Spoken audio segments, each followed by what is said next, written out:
Bonjour, donc voici le racisme récréatif, notre nouvel essai qui vient d'arriver. Alors qu'est-ce que c'est que le racisme récréatif? Pour l'auteur, c'est un type d'oppression raciale où on a des images stigmatisantes, méprisantes sur les minorités, qui circulent dans la société sous couvert de l'humour et qui malgré tout compromettent le statut matériel et culturel des minorités. Donc pour l'auteur, ce type de marginalisation a exactement le même objectif que les autres formes de racisme, c'est-à-dire légitimer les hiérarchies raciales dans la société et faire en sorte que les opportunités restent entre les mains du groupe dominant. Et là où le racisme récréatif a une particularité, c'est qu'il cherche à protéger l'image sociale du groupe dominant qui se cache derrière cet argument de l'humour.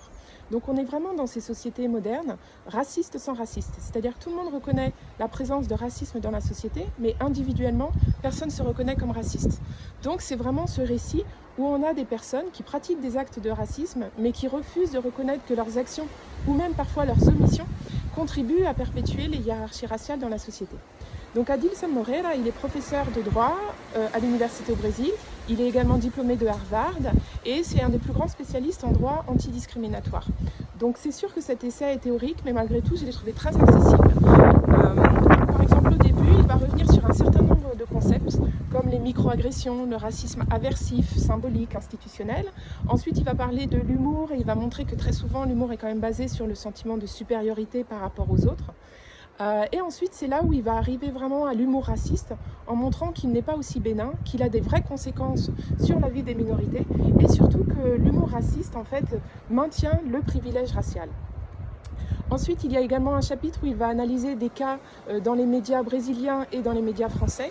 Et enfin, il va terminer sur une analyse entre humour raciste et liberté d'expression. C'est-à-dire, peut-on rire de tout? Pour l'auteur, non. Parce qu'en fait, justement, pour les conséquences que cet humour raciste a sur la vie des minorités, il considère que c'est un discours de haine et qu'en ce sens, il doit être combattu et puni par la loi. Donc j'ai trouvé ce livre vraiment nécessaire pour continuer à approfondir notre réflexion sur les problématiques raciales de nos sociétés.